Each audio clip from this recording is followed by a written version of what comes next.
So making the presentation this evening is Tyler Smith from the Department of Management and Finance. Welcome.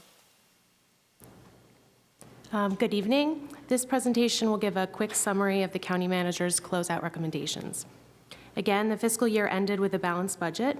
Expenses were below projections and revenue is slightly higher than anticipated.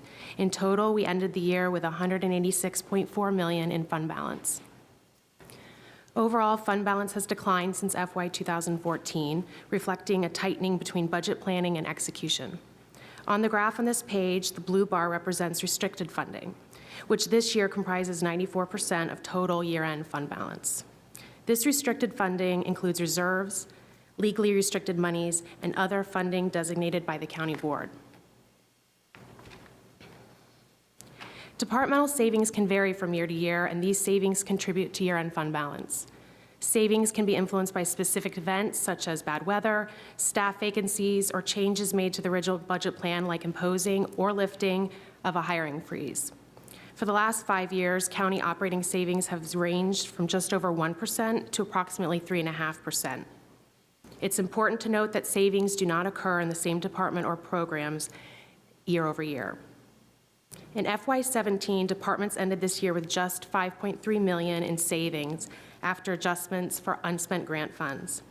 As the bar chart on this page illustrates, this is the lowest amount of savings in recent years and again reflects a tightening of departmental expenditure budgets.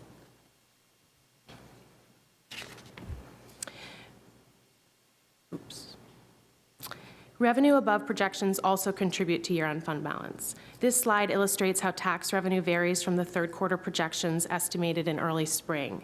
For the last several years, actual tax revenue receipts averaged just over 1% from the third quarter projections. FY17 actual tax revenue is 1.8% higher than third quarter projections.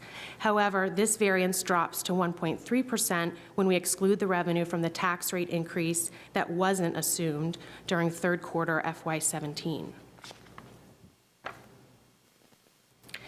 As I mentioned earlier, this year we ended the fiscal year with fund balance totaling $186.4 million. The majority, or 94% of this, is restricted or has already been allocated per current county board policy or prior board action.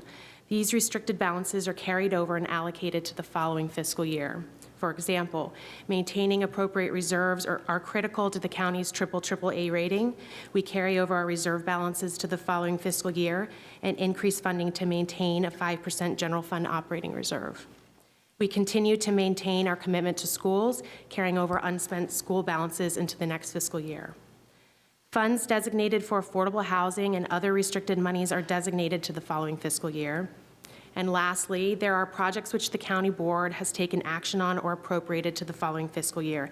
It is important to note that many of the projects funded with the $24.2 million, for example, the fire recruit class, to name one example, are already underway. The board can't reverse the appropriation without reallocating from elsewhere to fund these items.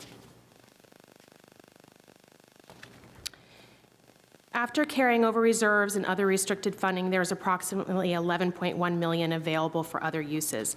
This is the lowest available discretionary balance in recent years, down from 2.4% or $17.8 million from last fiscal year. The pie chart illustrates the county manager recommendations to several key areas, and the next slide provides some additional detail. As you can see, a significant portion of the available funding is being recommended to be allocated to affordable housing for the FY19 budget. Second half of that.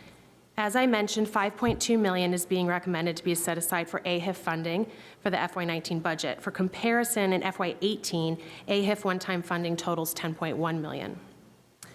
The remaining funding is being recommended to be allocated to 4 high-priority needs in FY18.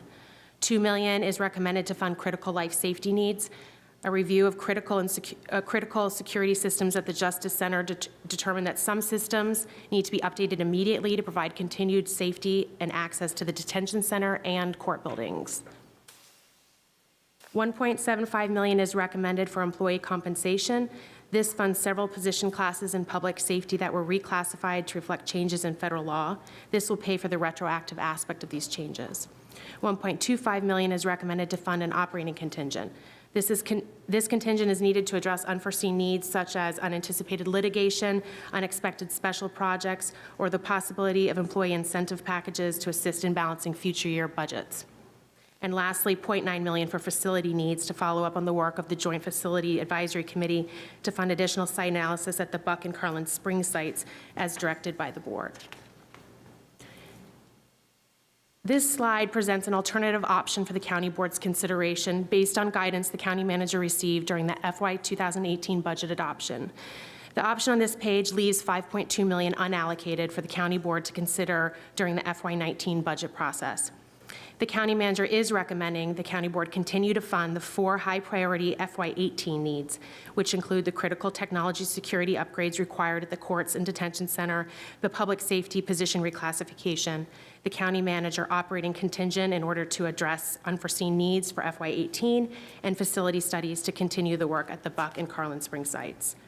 And with that, I conclude our presentation of Closeout.